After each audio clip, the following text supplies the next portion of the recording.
말씀을 보겠습니다. 오늘 말씀은 열왕기상 8장 27절에서 30절의 말씀인데, 주께서 전에 말씀하시기를 내 이름이 거기 있으리라 하신 곳 이 성전을 향하여 주의 눈이 주야로 보시오며 주의 종이 이곳을 향하여 비는 기도를 들으시옵소서. 주의 종과 주의 백성 이스라엘이 이곳을 향하여 기도할 때 주는 그 간구함을 들으시되 주께서 계신 곳 하늘에서 들으시고 들으시사 사하여 주옵소서. 아멘. 오늘 이 말씀을 가지고 하나님의 임재, 기도와 회개, 하나님의 임재, 기도와 회개라는 제목으로 같이 은혜를 나누기로 원합니다. 하나님의 임재가 있는 곳은 어디일까요? 하나님께서는 어디에 임재하실까요? 하나님께서는 기도하는 무리 가운데 임재하십니다. 하나님은 회개하고 통회하는 심령을 가지고 주께 나가는 자에게 임하시는 줄 믿습니다. 솔로몬이 아버지 다윗의 명령을 따라서 7년 만에 예루살렘 성전을 중건하게 됩니다. 중건된 그 성소 안에 천막에는 회막에는 하나님의 법궤를 가져오게 됩니다. 제사장들이 메워가지고 예루살렘 성전 안에 지성소 안에 두고 나올 때에 구름이 예루살렘 성전 안에 충만하게 임합니다. 이것을 하나님의 영광이 임하는 것으로 표현을 하고 있습니다. 8장 10절에서 11절의 말씀을 보게 되면 이렇게 말하죠. 제사장이 성소에 나올 때, 이 성소에서 나올 때 구름이 하나님의 여호와의 성전에 가득하게 되었다라고 말하였어요. 구름이 얼마나 충만하면은 11절 보게 되면은 제사장이 그 구름으로 말미암아 능히 서서 섬기지 못할 정도로 빽빽한 구름이 성전 안에 충만했습니다. 이는 여호와의 영광이 여호와의 성전에 가득함이었다라고 표현하고 있습니다. 솔로몬의 성전이 여호와의 성전으로서 하나님의 영광이 충만한 곳이 되었다라고 말을 하고 있습니다.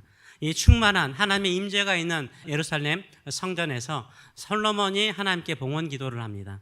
어떤 기도를 드리고 있는지, 이 성전이 어떻게 쓰이기를 간절히 소망하는지 그 내용들을 같이 한번 살펴보기를 원합니다.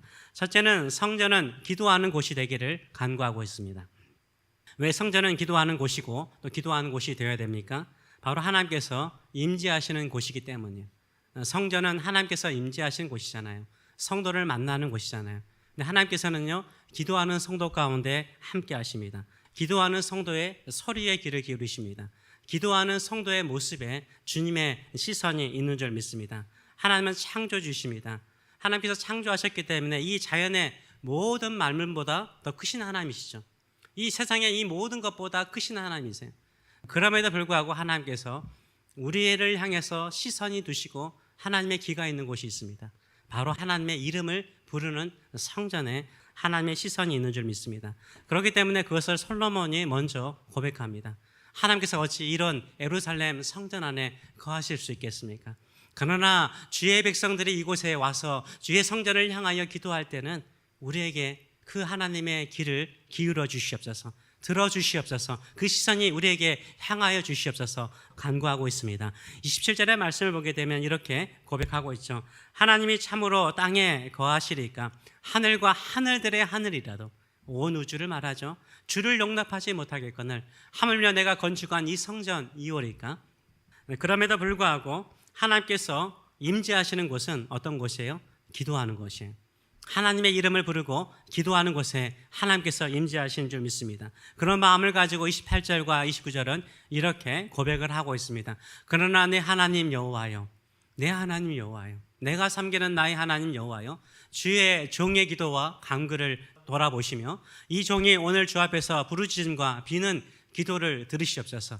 성전에서 기도하는 솔로몬의 간구가 무엇입니까? 29절 보게 되면 주께서 전에 말씀하시기를 내 이름이 거기 있으리라 하신 곳, 주님의 이름 여호와의 이름을 부르는 그곳, 이 성전을 향하여 주의 눈이 주야로 24시간 보시오며, 24시간 주의 눈은 어디에 있습니까? 주의 이름을 부르면서 기도하는 성전 안에 있다라고 말하고 있어요. 주의 종이 이곳을 향하여 비는 기도를 들으시옵소서라고 간구하고 있습니다. 그래서 우리가 기도하는 이곳에 하나님께서 임재하시는 줄 믿습니다. 하나님의 시선이 있는 줄 믿습니다. 하나님께서 귀를 기울이시고 우리의 기도를 들어주시는 줄 믿습니다. 이 믿음을 가지고 살아가시는 저와 여러분 되시길 축원합니다. 하나님의 아들이신 예수님께서도요, 이 성전의 기능을 뭘로 보셨습니까? 성전은 어떤 곳이라고 우리 주님께서 말씀하셨습니까? 우리 예수님께서 예루살렘 성전에 와서 양과 소와 비둘기를 파는 사람들을 다 쫓아내시죠. 동전을 바꾸는 사람들을 다 쫓아내시죠. 그러시면서 하시는 말씀이 내 아버지 집은 기도하는 집이다. 만민의 기도하는 집이라 라고 말씀을 하셨어요. 예수님께서 성전을 헐라 그러면 3일 만에 이 성전을 다시 세우겠다라고 말씀하실 때 예수님의 몸을 말한다라고 성경은 해석을 합니다. 예수님의 몸이 성전이죠. 그럼에도 불구하고 예수님께서 예루살렘 성전을 가볍게 여기거나 만홀히 여겼습니까? 예수님께서 그 성전, 그 장소를 소중히 여기지 않으셨다면 청소할 필요가 없죠. 사람들 쫓아낼 필요가 없죠. 그리고 예수님께서는요, 그 한 주간 동안 어떻게 하셨어요? 성전에서 가르치셨어요. 아침부터 성경 말씀을 가르치셨어요. 그래서 사람들이 아침마다 일찍 와서 성경 말씀을 배우기를 기뻐했어요. 예수님께서는 그곳을 기도하는 집으로 만들기를 원하셨어요. 정말로 진정한 성전, 교회, 예배당은 무엇입니까? 기도하는 사람들로 채워지는 것이 하나님께서 원하시는 것인 줄 믿습니다. 우리 주님께서 원하시는 것인 줄 믿습니다. 근데 우리 교회가 그렇지 않아요. 우리 교회가 새벽마다 그래도 꾸준히 나오세요. 성도님들이 꾸준히 나와서 기도하세요. 금요일날 나와서 기도하세요. 이렇게 기도하는 교회 많지 않아요. 주중에 기도하는 교회 많지 않습니다. 하나님께서 우리 교회를 쓰고 계세요. 우리 교회 안에 하나님께서 함께 계신 줄 믿습니다. 그러면서 우리가 소망하는 것은 저도 그렇습니다. 예수님께서 그런 소망이 있었어요. 이 예수님께서 이렇게 성전을 정화하고 깨끗하게 하니까는 제자들이 그런 마음을 갖습니다. 아, 이게 구약 성경 한 구절이 기억나는 거예요. 요한복음 2장 17절을 보게 되면 이렇게 말하고 있습니다. 제자들이 성경 말씀에 주의 전을 사모하는 열심히. 주님께서 그 예루살렘 성전을 정화하는 그 모습을 바라보면서 제자들이 하나님의 말씀을 기억했어요. 무슨 말씀이요? 주의 전을 사모하는 열심히 나를 삼키리라. 다 태워버린다는 거예요. 우리 주님께서 얼마나 주의 전을 사모하고 그 성전의 기능이 기도하는 장소가 되는지 얼마나 원했는지 몰라요. 그러면서 예수님께서 아버지의 집은 만민의 기도하는 집이라고 말했는데 이 구절은요, 이사야서 56장 6절에서 7절 말씀이에요. 이사야서 56장 6절에서 7절의 말씀을 보게 되면 하나님께서 이사야를 통해서 이렇게 말씀하세요. 진정한 성소, 진정한 성전, 이것은 이스라엘 백성들만 모여서 예배하고 기도하는 것이 아니라 주변에 수많은 이방인들이 함께 와서 함께 예배하고 기도하는 장소가 되는 꿈과 비전을 가지고 이렇게 말씀하세요. 또 여호와와 연합하여, 이방인들을 말하거든요. 여호와와 연합하여 하나님과 하나가 되어 하나님을 섬기며 여호와의 이름을 모하며 사랑하며 그의 종이 되어 하나님의 종이 되며 안식일을 지켜 더럽히지 아니하며 나의 언약을 굳게 지키는 이방인마다 하나님과 연합하여서요, 하나님을 섬기고 하나님의 이름을 부르고 하나님의 종이 되어서요, 하나님의 전에 오는 이방인들이 있다라고 말하고 있어요. 7절의 말씀을 보게 되면 이렇게 말하죠. 내가 곧 그들을 나의 성산으로 인도하여, 시온산이죠, 성산으로 인도하여 기도하는 내 집에서, 기도하는 내 집을 영어로 보게 되면 The House of Prayer라고 그러잖아요. The House of Prayer, 기도하는 내 집이라고 말하고 있어요. 하나님의 집, 기도하는 집으로 인도하신다라고 말하고 있어요. 그들을 기쁘게 할 것이며 그들의 번제와 희생을 내 제단에서 기꺼이 받게 되리니 이는 내 집은 만민의 기도하는 집이라라고 외치고 있습니다. 우리 교회가 만민의 기도하는 집이 되기를 원합니다. 아멘. 여러분들이 와서 우리 교회가 기도하는 집이 될 수 있도록 함께 기도하시기 바랍니다. 그러면 반드시 하나님께서 임재하시는 성전과 성소가 될 줄 믿습니다. 또 우리 주변에 많은 사람들, 기도하고 싶은 사람, 우리 교회를 좀 소개시켜 주세요. 저는 늘 기도합니다. 새벽마다 이 모든 자리마다 한 사람씩 한 사람씩 앉아서 기도하는 사람들이 모이는 교회가 되도록 기도하는 교회를 만들어 가시길 축원합니다. 이것이 하나님께서 하시기를 원하는 교회죠. 주의 이름을 부르고 주의 이름을 향하여 기도하는 성전을 만들어 가시는 저와 여러분 되시길 축원합니다. 2001년도에 제가 목동에서 사역했는데, 목동에 사역할 때 중등부 사역을 했습니다. 근데 중등부 사역을 하는데 여름에 단기 선교를 갔습니다. 말레이시아에 단기 선교를 갔습니다. 그때 지원하는 학생들이 12명이면 족한데 36명이 지원했어요. 떼거지죠. 그것도 중고등학생들이에요. 사춘기 아이들이에요.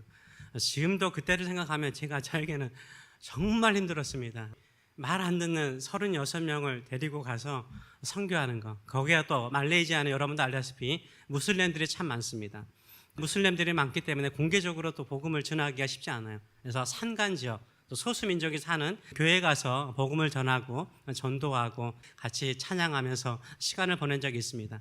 마지막 날에 아이들과 함께 쿠알라룸푸르 수도 아닙니까? 쿠알라룸푸르 쌍둥이 빌딩 있잖아요. 쌍둥이 빌딩이 이렇게 있고 몰이 있더라고요. 거대한 몰이 있습니다. 엄청나게 큰 몰이 있어요. 개미 떼처럼 사람들이 진짜 많더라고요. 그 앞에 호수가 있는데 거기에 사람들이 떼거지로 있고. 근데요, 그 옆에 또 뭐가 있는지 아세요? 모스크가 있더라고요. 시간이 되니까 모스크에서 기도 소리가 막 들리는 거예요. 시끄럽게 들리죠. 그래서 한번 가봤습니다. 기도하면서 가봤어요. 가봤더니 이 모스크가 이 말레이시안 대리석이 맞나 봐요. 대리석으로 쭉 깔려져 있어요. 대리석으로 깔려져 있는데 사람들이 정말 많더라고요. 그건 낮 시간이잖아요. 낮 시간에 모스크에 사람들이 많아요.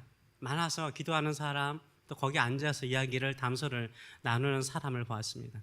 헛된 것을 향해서 낮 시간에도 저렇게 많이 모여서 기도하고 있는데, 저희가 있던 숙소는 교회였어요. 한인교회였어요. 주일날은 한 200명 모인대요. 200명이 모이는 큰 교회였습니다. 쿠알라룸푸르에서 큰 교회였어요. 저희가 주중에 거기에서 숙소로 썼거든요.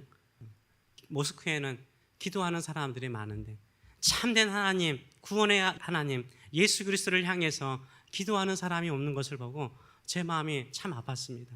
교회가 교회다워지는 것은 뭘까요? 기도하는 성도들이 많아지는 것인 줄 믿습니다.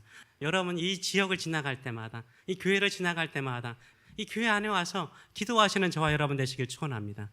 기도가 충만한 교회가 될 수 있도록 기도해 주시는 저와 여러분 되시길 축원합니다. 솔로몬도 간구하는 것이 무엇이었습니까? 솔로몬이 봉헌식 기도할 때도 이렇게 간구를 하죠.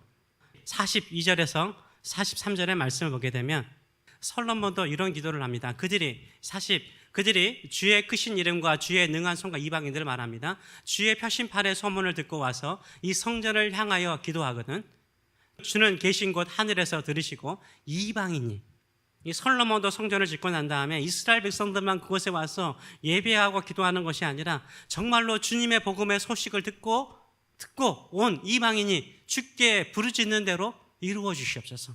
그들의 기도도 들어주시옵소서. 땅의 만민이, 흩어져 있는 수많은 만민이 주의 이름을 알고 주의 백성 이스라엘 백성들처럼 경외하게 하시오며 또 내가 건축한 이 성전을 주의 이름으로 일컫는 줄을 알게 하옵소서라고 기도하는 것을 볼 수 있어요. 솔로몬도요, 어떤 기도냐? 만민들이, 수많은 사람들이 와서 함께 기도하는 곳이 되도록 기도하는 것을 볼 수 있습니다.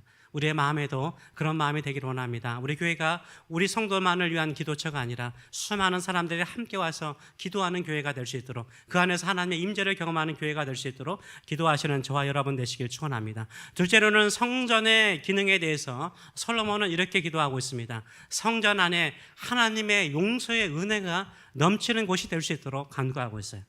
첫째는 이웃에게 범죄한 거, 31절에서 32절 말씀 보게 되면 이웃에게 범죄하였을 때 성전에 와서 기도할 때 죄를 사하시거나 선한 것에 대해서 보응해 주시도록 기도하고요. 33절에서 34절의 말씀을 보게 되면 적에게 패했어요.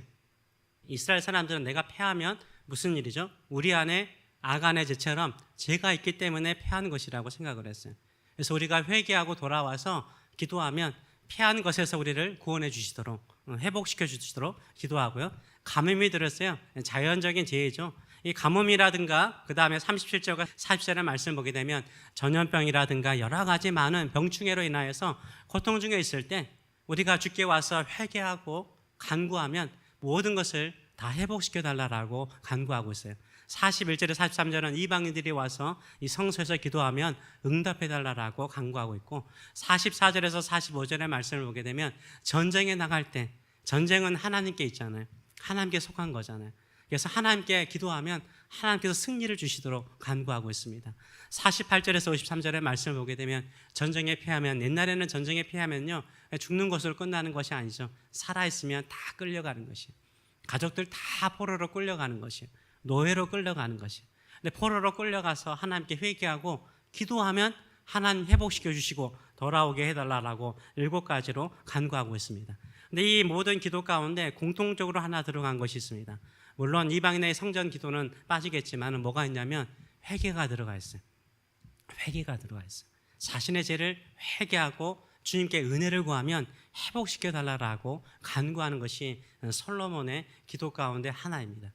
하나님께 찬양하고 예배하는 것도 되게 중요하지만요, 우리가 주님 앞에 나왔을 때는 빛 가운데 나오는 거잖아요. 그래서 우리의 허물과 우리의 죄악을 깨닫고 주 앞에 회개하시는 저와 여러분 되시길 축원합니다. 회개가 얼마나 큰 은혜가 되는지 몰라요. 현대 교인들은 회개라는 말을 되게 싫어하죠. 그러나 예수님도 회개를 강조하셨고요. 예수님의 제자들도 회개를 강조했고요. 세리 요한도 회개를 강조했고요. 베드로가 설교한 것도 회개하라고 했죠. 의인을 죽인 너희의 죄를 회개하라. 의인 대신 예수 그리스도를 죽인 너희의 죄를 회개하라고 외쳤습니다. 그래서 회개만큼 중요한 것은 없습니다. 예수님께서 사역하실 때 이렇게 말씀하시죠. 마태복음 4장 17절을 보게 되면 이때부터 예수께서 비로소 전파하여 이르시되, 이 세리 요한이 옥에 갇히고 난 이후부터 예수님께서 전파하여 가르치셨는데 뭐라고 가르치셨을까요? 회개하라, 천국이 가까이 왔느냐라고 외쳤어요. 회개하라, 천국이 가까이 왔느니라라고 외쳤어요.